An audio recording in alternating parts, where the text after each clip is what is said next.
Good afternoon. It is Sunday, April 7th, 2019.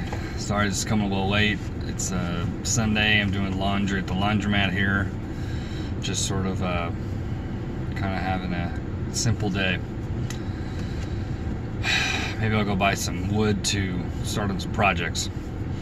But card of the day always seem appropriate. I'm not at the right timing. This is state of mind. A state of mind is something that one assumes. It cannot be purchased. It must be created. I'll elaborate on that it can also be influenced, obviously. With this here specifically, with a lot of social media around the influence of your state of mind is still ultimately determined by you, but it can be heavily influenced by peers or what you choose to make yourself susceptible to. But state of mind really is everything, and this is just an ongoing theme of if something happens, how you phrase it to yourself may dictate the ultimate outcome or result. Just like the word consequence, people don't associate consequence with anything good. Oh, the consequence for this is usually they're negative. But consequence is just a result of your action. It's a consequence to your action. So if you go to work and you work hard every day and you get a paycheck, that's the consequence of working. So sometimes it's changing the phrasing that can really help the state of mind. But state of mind is really hard. It's really hard now, especially when everyone wants to be around. Everyone wants to be known. And this is so bizarre. Yesterday, I was thinking why Joe Rogan, because I don't listen to his podcast religiously, but whenever I see someone that I think will be interesting, or a topic that might be interesting, or some prolific figure that I don't know much about is on there, if they've taken the time out to talk to Joe for a number of hours, it's usually for good reason. But I wondered why he hadn't had Kevin Hart, and I understand that Kevin Hart is an enormous star, so his schedule just must be manic. I can't even imagine it. And strangely enough, yesterday he had Kevin Hart.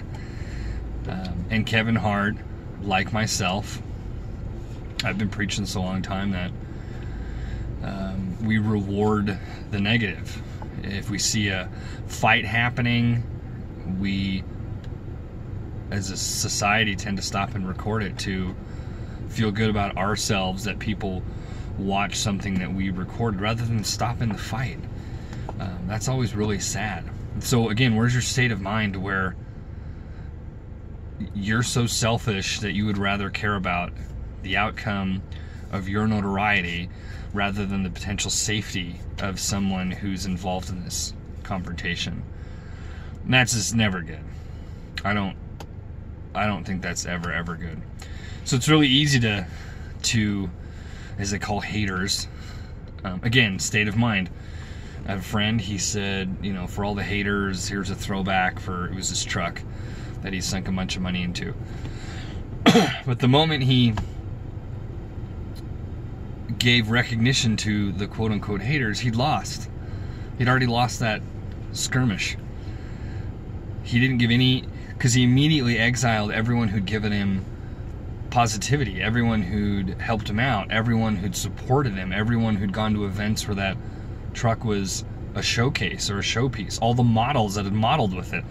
Immediately all those are cast aside, and you're only focusing on the people that you think don't like you or that are jealous or that want you to do poorly, and you're more or less trying to convince them to like you, to change their mind of how their perception is going to be. It's not just you. That's just their perception of everything. Of their work, of their boss, of their family, of their significant other. All of those is what it is. this new thing of haters, which has been around for about 15 years, 10, 15 years, but it's a newer generational thing with the internet, are people that want you to do bad because they don't know how to do good. Period. And maybe it's not their fault. Maybe no one's ever showed them. Maybe they've had a social circle that did not give them that direction. Maybe they just had nobody believe in anything that they were doing. And it only takes one person. That's all it takes. Whether it's reaching out to someone on the internet like this, whether it's a teacher, whether it's whomever, it only takes the one person. And strangely enough, I'm sure a bunch of you have experienced this, that the closer someone is to you, usually the more critical and negative they are. They're not giving feedback. They're not giving you direction on potentially, hey, this is how you become better than you already are, or this is how you reach a bigger audience, or this is how you can have a bigger influence. It's just, no, man, you suck. In reality, it's them.